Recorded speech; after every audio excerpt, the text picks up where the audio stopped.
हमारे साथ यहाँ नेता अन्य पार्टियों से छोड़कर समाजवादी पार्टी में शामिल, इनके साथ बड़ी तादाद में हॉल में और फील्ड में बहुत लोग हैं। उनका भी हम सबका स्वागत करते हुए माननीय राष्ट्रीय अध्यक्ष जी से अनुरोध करेंगे कि वो बात अपनी रखें। माननीय राष्ट्रीय अध्यक्ष श्री अखिलेश यादव।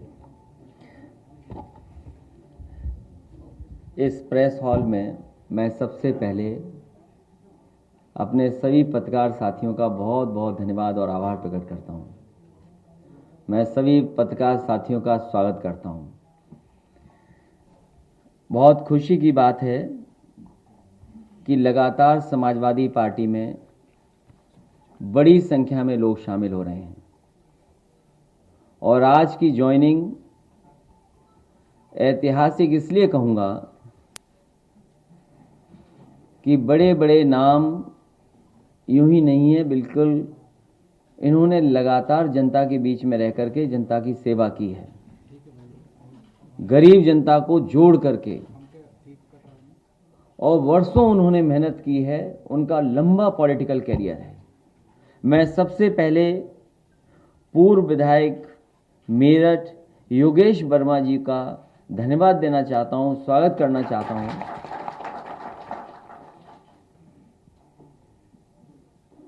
ये आंदोलन के साथ साथ न जाने कितने लोगों के साथ रह करके जोड़ करके आगे बढ़े हैं।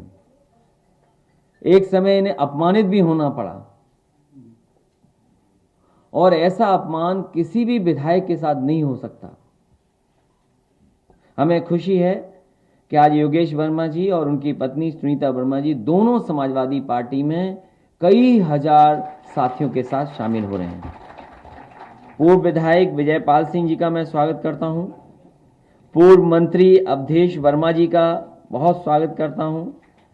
पूर्व विधायक विजय यादव, उनका स्वागत करता हूं। पूर्व विधायक श्रीराम भारती जी का, और बहुत ही मजबूत नेता और लोकसभा में रहे सांसद हमारे साथ भी दाऊद अहमद जी, इनका भी मैं स्वागत करता हूं। इनके साथ बड़ी संख्या में नेता कार्यकर्ता पार्टी में शामिल हो रहे हैं, उन सबको बहुत बहुत बधाई। पूर्व प्रत्याशी रही श्रीमती लक्ष्मी धनगर, इनके साथ भी बड़ी संख्या में इनके साथी सहयोगी, उनको भी धन्यवाद। रमेश पांडे जी को धन्यवाद। मुमताज अली साहब, ओम प्रकाश अम्बेडकर जी, संदीप वर्मा जी, डॉक्टर विनीत शुक्ला, सुनील लोधी जी, डॉक्टर अफरोज जी, कृष्णचंद मौर्य जी और राजेश कुमार जी, मैं इन सबको और बड़ी संख्या में जो लोग हैं इस हॉल में, बड़े हॉल में और बाहर, आज सभी लोगों को समाजवादी पार्टी में शामिल कर करके हम समाजवादी पार्टी के लोगों का मनोबल बढ़ाने का काम किया है। Samajwadi party doctor Bhimrao Ambedkar ji, doctor Ram Manohar Lohia ji, इन दोनों के सिद्धांतों पर आगे बढ़ेगी और लगातार समाजवादी पार्टी की कोशिश होगी कि डॉक्टर भीमराव अंबेडकर जी ने वो रास्ता दिखाया, डॉक्टर राम मनोहर लोहिया जी का जो रास्ता लगातार समाजवादी पार्टी आगे बढ़ रही है, जिस रास्ते पर, इन दोनों के विचारों को लेकर के समाजवादी पार्टी आगे बढ़ेगी और एक समाजवादी देश, समाजवादी राष्ट्र, समाजवादी समाज कैसे बने, उस दिशा में लगातार समाजवादी पार्टी काम करती रहेगी। जहां अभी कृष्णचंद मौर्य जी अपनी बात बता रहे थे कि उनके पुत्र जो किडनैप हुए और लगातार उन्होंने सूचना दी, जहां सूचना दे सकते थे सूचना दी, जानकारी दी। अगर इनकी पत्रों की फाइल देखेंगे तो कोई नहीं बचा होगा जिस तक अपनी बात न पहुंचाई हो, लेकिन आज भी उन्हें न्याय नहीं मिल पाया है। और ये एक कहानी नहीं है, ये इकलौते कृष्णचंद मौर्य जी नहीं है। न जाने कितने उत्तर प्रदेश में ऐसे लोग हैं जिनके साथ दिन प्रतिदिन घटनाएं हो रही हैं। न जाने कितने ऐसे लोग हैं जो फेक इनकाउंटर में मार दिए गए। कई ऐसे भी लोग हैं जिन पर कोई गंभीर धारा नहीं थी, कोई गंभीर मुकदमा नहीं था, उसके बावजूद भी फेक इनकाउंटर के बहाने इस सरकार ने उनकी जान ले ली। पूरे देश में सबसे ज्यादा अगर कस्टोडियल डेथ कहीं हुई है तो वो उत्तर प्रदेश में भारतीय जनता पार्टी की सरकार में हो रही हैं। सबसे ज्यादा अगर कहीं झूठे मुकदमे लिखे जा रहे हैं वो भी भारतीय जनता पार्टी की सरकार में लिखे जा रहे हैं। सबसे ज्यादा माताओं बहनों पर अगर कहीं घटनाएं घट रही हैं वो उत्तर प्रदेश में भारतीय जनता पार्टी की सरकार में हो रहा है।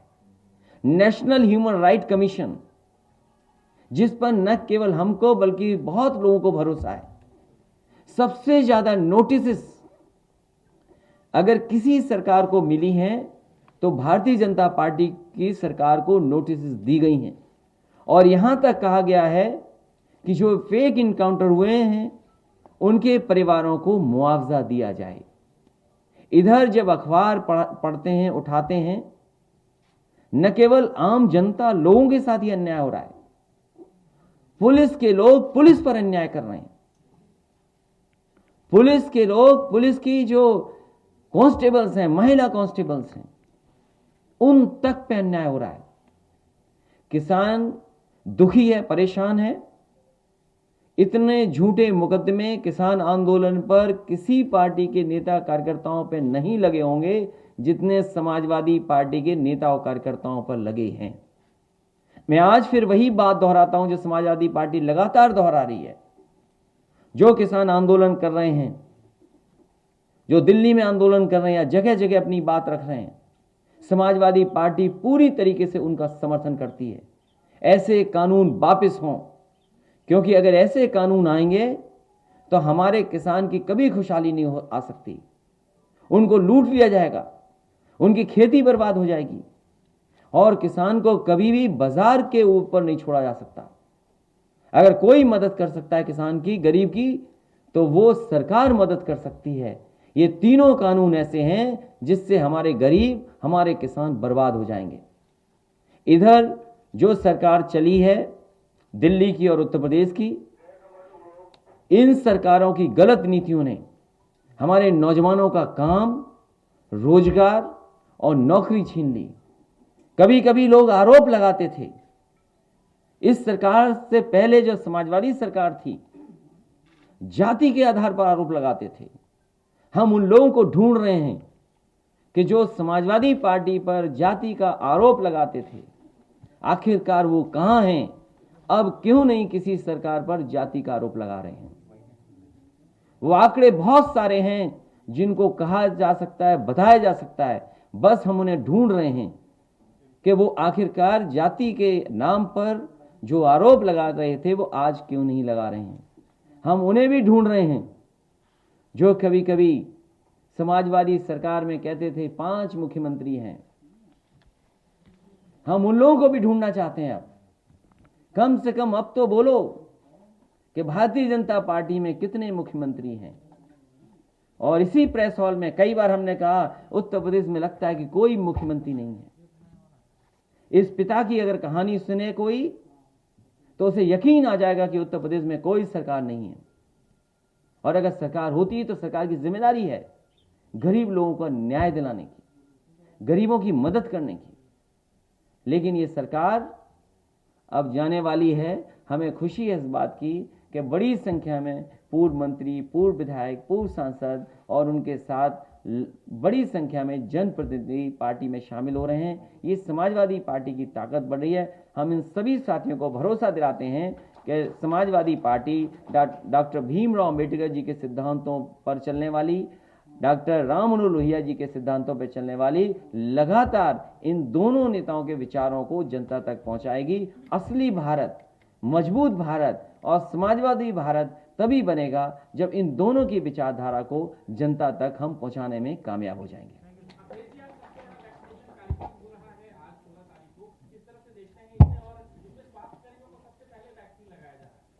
मुझे खुशी है इस बात की कि इस सरकार ने वैक्सीन का कार्यक्रम शुरू कर दिया है और वैक्सीन को लेकर के न केवल हमें चिंता थी, जिसको आपने बहुत प्रचार किया, आपने नहीं, भारतीय जनता पार्टी ने। और अब वैक्सीन आ गई है, कभी साइंटिस्ट, एक्सपर्ट्स या डॉक्टर्स या जो वॉलंटियर लोग हैं उनका हमें कोई शिकायत नहीं है।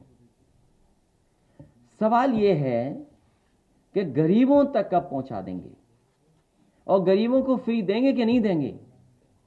अमेरिका, जहां पर सबसे ज्यादा लोगों की जान गई है, लगभग 4 लाख लोग की जान जा चुकी है, वहां के राष्ट्रपति जो नए आए हैं उन्होंने तो बाकायदा कार्यक्रम बना लिया कि 100 दिन में वो कितने लोगों को वैक्सीन लगा देंगे।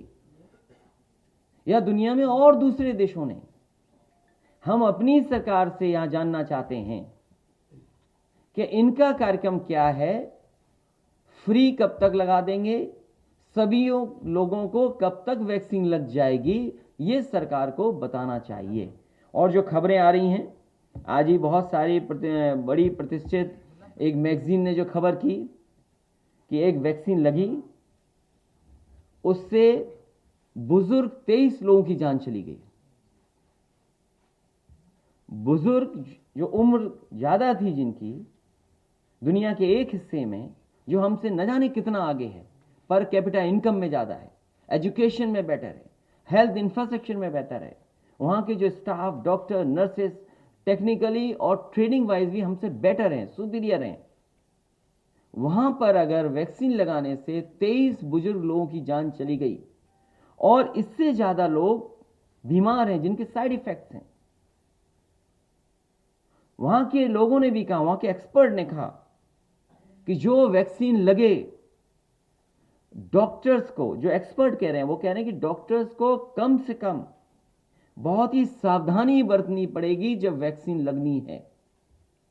तो मैं उत्तर प्रदेश की सरकार से यह जानना चाहता हूं, क्या आपके स्टाफ, डॉक्टर्स, टेक्निकल लोग, उन्हें ट्रेनिंग दे दी गई है, उन पर पर्याप्त जानकारी है, और इसके साथ साथ जहां पर वैक्सीन लगनी है क्या पर्याप्त फंड पहुंचा दिए गए हैं?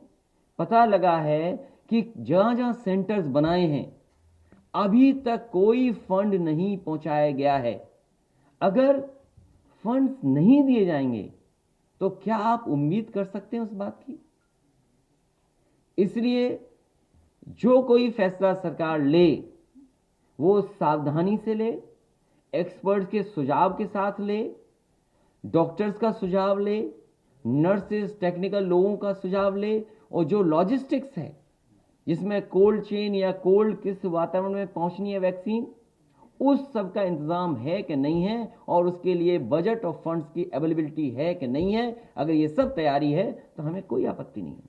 अखिलेश जी, कानपुर में एक महिला डॉक्टर वैक्सीन लगने के बाद बेहोश हो गई और एक दूसरी महिला डॉक्टर ने वैक्सीन लगवाने से मना कर दिया। देखिए, ये शिकायतें और इस तरह की बातें बहुत आएंगी, इसलिए सावधानी, और हमें भरोसा अपने एक्सपर्ट्स पे करना पड़ेगा। अगर आप योगी जी पे भरोसा करना चाहते हो तो आप कर लीजिए भरोसा, यह आप पर निर्भर है, लेकिन हमें डॉक्टर्स पे भरोसा करना पड़ेगा। अगर मुख्यमंत्री जी चाहते हैं, दिल्ली की सरकार चाहती है, तो कम से कम हमें डॉक्टर्स, एक्सपर्ट्स पे भरोसा करना पड़ेगा। जो बातें मैंने कही हैं, अगर उसकी तैयारी है तो आगे बढ़े।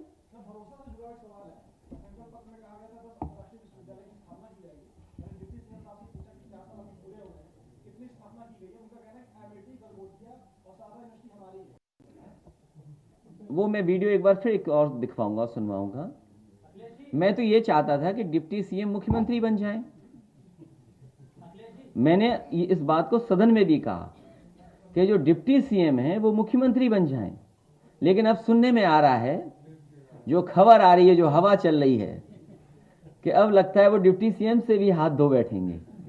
तो फिर यूनिवर्सिटी की बातें क्यों कर रहे हो? ये जितनी यूनिवर्सिटी बननी है, मेडिकल कॉलेज बनने हैं, समाजवादियों ने बनाए हैं। आने वाले वक्त में उत्तर प्रदेश के हेल्थ इंफ्रास्ट्रक्चर कैसे बेहतर हो, गरीबों को अच्छा इलाज कैसे उपलब्ध हो सके, फ्री इलाज कैसे उपलब्ध हो सके, उस दिशा में समाजवादी पार्टी काम करेगी।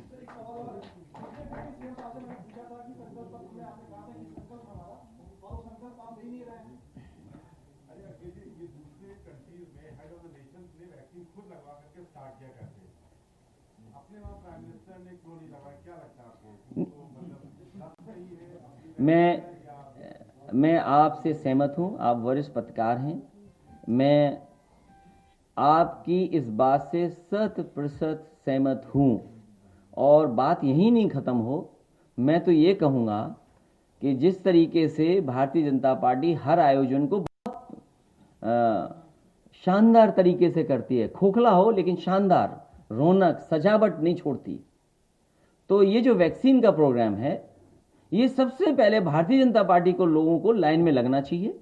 जिस तरीके से ताली थाली बजी थी, उसी तरीके से सब लोग आगे आएं और लगवाएं, और 1 साल बाद समाजवादी पार्टी की सरकार बनेगी, हम सब लोग फ्री लगवा लेंगे। प्रधानमंत्री जी ने आज कहा है कि दुनिया में सबसे सस्ती वैक्सीन हमने बनाई है, दुनिया में और भी ज्यादा रेट्स है, हमारा सबसे कम। दुनिया में सबसे गरीब कोई देश है तो भारत है। दुनिया में सबसे ज्यादा भूखे पेट सोने वाले लोग भारत में हैं। दुनिया में कम उम्र के सबसे ज्यादा लोग भारत में रहते हैं। दुनिया में सबसे ज्यादा बेरोजगारी अगर कहीं है तो भारत में है। और दुनिया में सबसे ज्यादा उधार लेने के लिए लाइन में सबसे आगे कोई खड़ा होता है तो भारत खड़ा होता है। तो कम से कम हमारा भारत देश का जो पुराना परिचय और पहचान थी कि हमारा देश सोने की चिड़िया है, तो मैं चाहूंगा कि उस दिशा में क्या ठोस कदम उठे हैं। और वो जो ट्रिलियन इकोनॉमी की बात थी, उसी की नकल कर करके उत्तर प्रदेश की सरकार ने कहा कि हम भी ट्रिलियन इकोनॉमी तक ले जाएंगे। उन्होंने 10 कहा, इन्होंने कुछ कम कहा। तो मैं ये जानना चाहता हूं, कोविड में सबका वेतन काट लिया, वो किसी व्यक्ति का बचा नहीं होगा जिसके वेतन की कटौती ना हो गई हो। सब विकास ठप है, कहीं गड्ढे नहीं भरे जा रहे हैं, महंगाई बढ़ती चली जा रही है, किसान की आय दोगुनी नहीं कर पाए। तो उस दिशा में क्या है सरकार का? अखिलेश जी, अभी आपने कहा कि सरकार में कई पावर सेक्टर है, जिस तरह से अरविंद शर्मा जी आए हैं, पीएम मोदी के जगह से भी आईएएस रहे, रिटायर्ड हो गए, अब यहाँ पे आए, तो उससे आपको लगता है क्या व्यवस्थाएं सुधर जाएंगी या और चीजों में बदलाव होगा? क्योंकि बहुत दूर से आए हैं, गुजरात से, वहीं जा रहा है, आ नहीं रहा है। बहुत दूर से आए हैं। हमें तो ये लग रहा है अब कि जो समाजवादी पार्टी की सरकार ने काम शुरू किए थे, अब ये गुजरात से जो नए आए हैं, ये जल्दी काम करा देंगे। जैसे Purvanchal express, Samajwadi Purvanchal express way है, उसकी हालत आपने देखी होगी, मैंने वीडियो चलवाया था, और नहीं तो दोबारा आपके सामने दिखवा दूंगा मैं। वो जल्दी बन जाएगा क्योंकि वो खुद मऊ के रहने वाले हैं। मऊ से 2 सड़कें स्वीकृत हुई थी और कई सड़कें बन रही हैं वहां पर। एनएचआई का बहुत पुराना प्रोग्राम, जिसमें जमीन को लेकर के बहुत सारे इश्यूज थे, उनको रिजॉल्व किया था समाजवादी सरकार ने। एनएचआई की सड़क बन रही है गोरखपुर टू बनारस, उसमें तेजी आ जाएगी। समाजवादी पूर्वांचल एक्सप्रेस शायद बन जाएगा, और मऊ को जोड़ने वाली 4 लेन भी समाजवादी ने दी है। तो अब 8-9 महीने में क्या नया हो जाएगा उत्तर प्रदेश में? ये तो जाने वाले लोग हैं, अब ये सरकार जाने वाली है। ये झगड़ा लगा सकते हैं, ये नफरत फैला सकते हैं, ये गाली दे सकते हैं, झूठे मुकदमे लगा सकते हैं, तोड़फोड़ कर सकते हैं, लोगों को अपमानित कर सकते हैं। अब इतना ही तो बचा है वक्त, लेकिन जनता तैयार है। इस बार उत्तर प्रदेश की गरीब जनता तैयार है कि इनको सबक सिखाया जाएगा। जी, आपने भी कहा कि फ्री वैक्सीन लगवाई जाएगी, मायावती ने भी अपने प्रेस कॉन्फ्रेंस में कहा है कि हमारी सरकार आती है तो फ्री वैक्सीन लगवाई जाएगी, क्या कहेंगे आप? इसमें क्या कहेंगे? इसमें यही कहेंगे कि आप 4 लगवा लेना, क्योंकि एक वैक्सीन के 2 डोज हैं तो आपको 4 मिलेंगे। आप 4 के लिए तैयार हैं?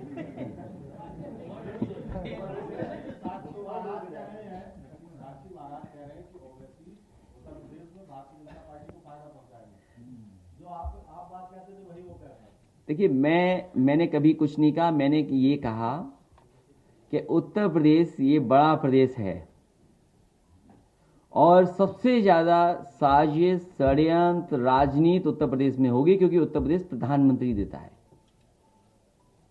उत्तर प्रदेश की जो पॉलिटिकल हैसियत है वो इतनी बड़ी है कि यहां सब कुछ होगा। जो जो आपने नहीं देखा, नहीं सुना होगा, वो सब यूपी में होगा। और उसके बावजूद भी मुझे भरोसा है कि उत्तर प्रदेश में आने वाले समय में समाजवादी सरकार बनेगी, क्योंकि आज भी वही काम आगे बढ़ रहे हैं जो समाजवादी सरकार ने दिए थे, उनको भी रोक दिया। ये हमारे मेरठ से लोग आए होंगे। मेरठ करनाल रोड न जाने कितनी चल रही होगी अब, जो बड़ी सरकार ने, कोई जिला नहीं बचा जहां सड़कें न बनाई हो समाजवादियों ने, बिजली को लेकर के ना किया हो। तो इसलिए जनता ने काम भी देखा है, 100 नंबर देखा, एम्बुलेंस देखी, मेडिकल कॉलेज सुविधाएं देखी, इसलिए जनता तैयार है और किसानों को सुविधा देने का भी काम समाजवादी लोग करेंगे। वो बातें बाद में आएंगी, जो बड़ी बातें होनी है। लेकिन ये साजिश और षड्यंत्र उत्तर प्रदेश में बहुत होगा। मुख्यमंत्री जी, एक सवाल है, इधर से ले लिए सर। पूरब में आपने पार्टी को पूरी तरह से मजबूत कर दी। पूरब में आपने पार्टी को पूरी तरह मजबूत कर दिया है। अब वहाँ शायद ही कोई बचाओ ऐसा नेता जो समाजवादी पार्टी में ना हो वहाँ से। पश्चिम का रुख है सर, आज ही शुरुआत है पश्चिम से। अभी और कितने ऐसे चेहरे होंगे, अभी और इतने कैसे लोग होंगे जिनको पार्टी में जो है वो क्या पश्चिम को लेकर क्या रणनीति है? क्योंकि देखिए 1857 का इतिहास मेरठ का है, तो आज मेरठ जो ताकत बनी है, ताकत मिली है, आप देखिए कैसी हवा चलती है इसके बाद। और मैंने इसीलिए कहा कि डॉक्टर भीमराव अम्बेडकर जी, डॉक्टर लोहिया के दोनों के विचारों को साथ रख करके लेकर के समाजवादी पार्टी चलेगी।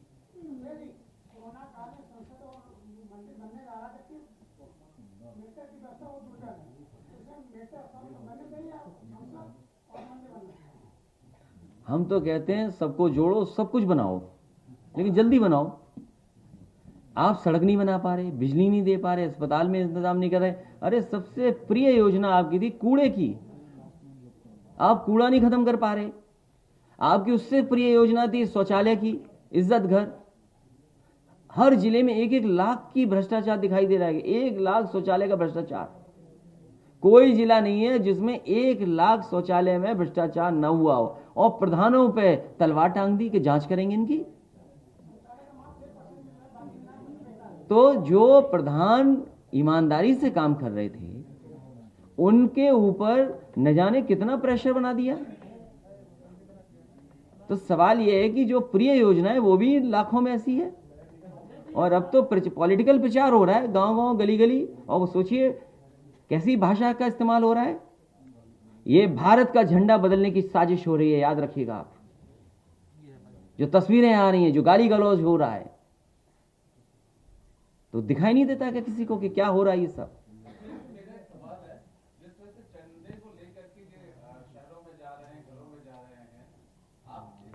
देखिए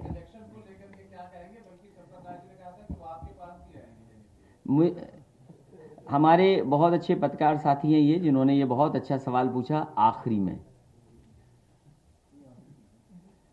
हम आप सब जितने लोग बैठे हैं, कोविड ना होता तो साल में हम न जाने कितने चंदे देते हैं। मुझे याद है और हम सब जानते हैं इस बात को, न जाने कितने आयोजन हमारे सड़कों पर, गांव में होते हैं, वो चंदों से होते हैं।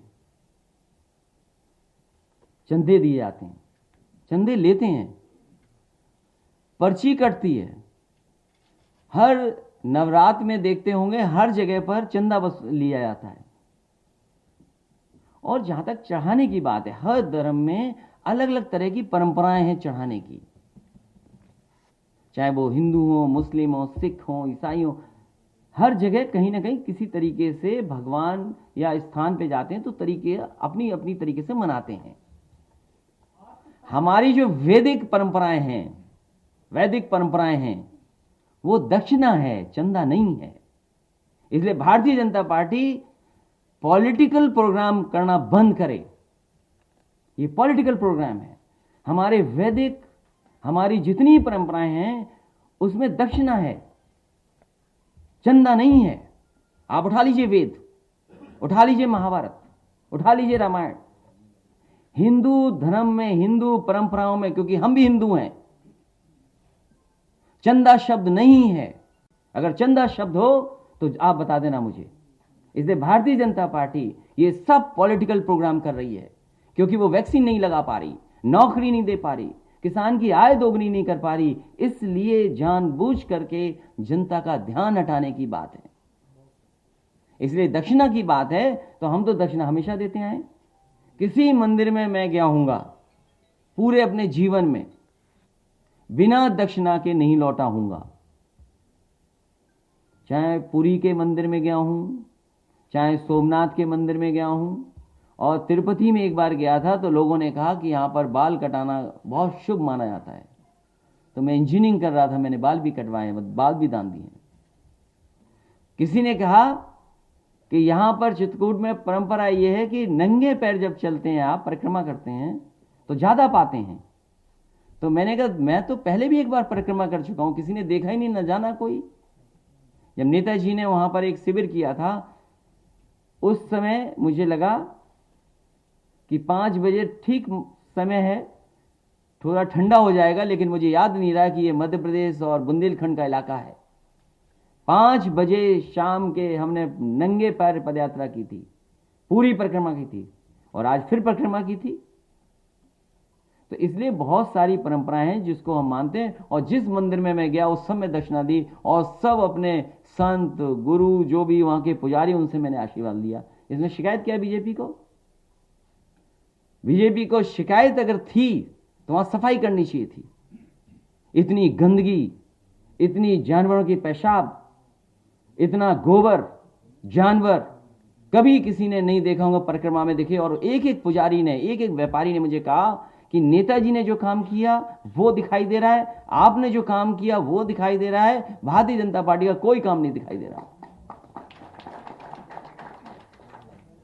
और कई घंटे ऐसे थे जिसमें अंदर बजाने वाला चोरी हो चुका था। और नहीं मानते आप, चेक कर लीजिए जाके। जो तस्वीरें हैं, जिस घंटे को मैं पकड़ रहा हूं मैंने तस्वीर ली है, अगर उसके अंदर बजाने वाला हो तो बता दीजिए आप। बजाने वाला चोरी कर लिया भाजपा पायलों की सरकार में। जिस तरह की पिता दुखी है तो सोचो, मंदिर से चोरी हो रही, घंटे नहीं बज पा रहे। चलो अब खत्म करिए, ये सब बातें बहुत हो गई तुम्हारी। मैं हाँ, विधान परिषद चुनाव में आपने 2 प्रत्याशी उतार के सबको असमंजस में डाल दिया। कोई असमंजस नहीं है। बहुत सारे विधायक हमारा समर्थन कर रहे हैं, बड़ी संख्या में विधायक समर्थन करेंगे। सरकार ने बेईमानी नहीं की, राज्यसभा में भी बेईमानी की, पर्चा कैंसिल कर दिया। जो कई वकीलों ने देखा, कई वकीलों ने दस्तखत देखे, सब कुछ। आप नहीं समझ रहे थे क्या बात? आप सब जान रहे हैं, हम भी जान रहे हैं। सरकार मशीनरी जिसके पास होती है वो सब कुछ करती है। तो समाजवादी पार्टी लड़ रही है, तभी तो लड़ाया हमने। लेकिन सवाल यह है कि सभापति कौन बनेगा? ये सरकार बेईमानी कर रही है। विधान परिषद में हमारा बहुमत के बाद भी इन्होंने बहुमत की परवाह नहीं की, बहुमत का सम्मान नहीं किया। पर हाउस में सब बिल पास करा लिए, जबरदस्ती कराया। अभी भी बहुमत समाजवादी पार्टी का है। तो लोकतंत्र बचेगा कि नहीं बचेगा? नहीं बचेगा।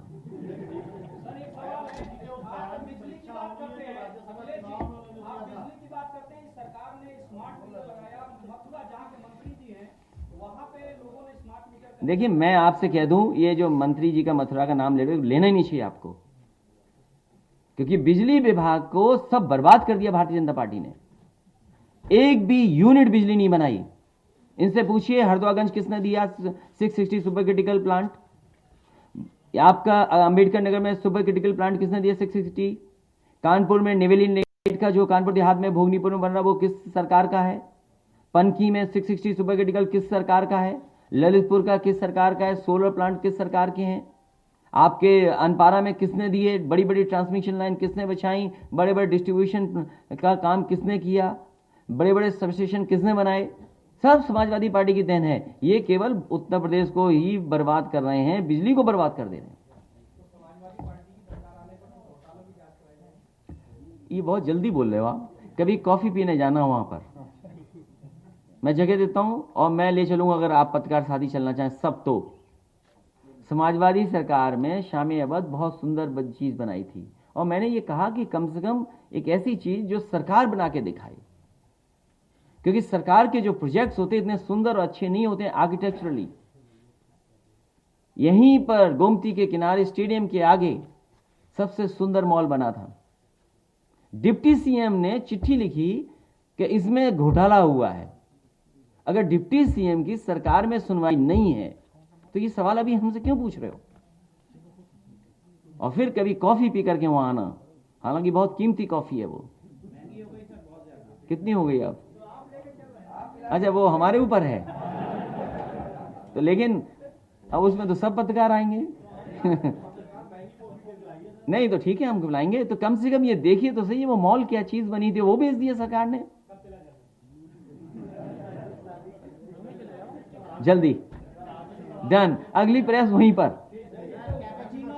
नहीं कैपेचिनो, अच्छा वो कैपेचिनो ब्रांड से, कैपेचिनो किसी जगह जाना चाहते हैं, इसलिए मैं एक बार फिर मेयर सुनीता वर्मा जी, श्रीमती सुनीता वर्मा, मैं उनका बधाई देता हूं, स्वागत करता हूं, जो आज समाजवादी पार्टी में शामिल हो रही हैं। इनके साथ बड़ी संख्या में सभासद, नेता, कार्यकर्ता हैं, और उनके पति योगेश वर्मा जी, ये योगेश वर्मा जी हाँ लड़े हैं चुनाव, इनका भी मैं स्वागत करता हूं, बधाई देता हूं। बड़ी संख्या में साथी आए, फिर दाऊद अहमद साहब, बड़ी संख्या में, सभी के नाम फिर दोबारा लेना भी ठीक नहीं है। सभी लोग जो आज समाजवादी पार्टी में शामिल हो रहे हैं, मैं उन सबका स्वागत करता हूं, बधाई देता हूं और भरोसा दिलाता हूं कि आने वाले समय में लगातार आपका सम्मान होता रहेगा और आपका सहयोग मिलेगा, तो उस बहुमत की और ऐतिहासिक सीटों वाली सरकार बनेगी उत्तर प्रदेश में।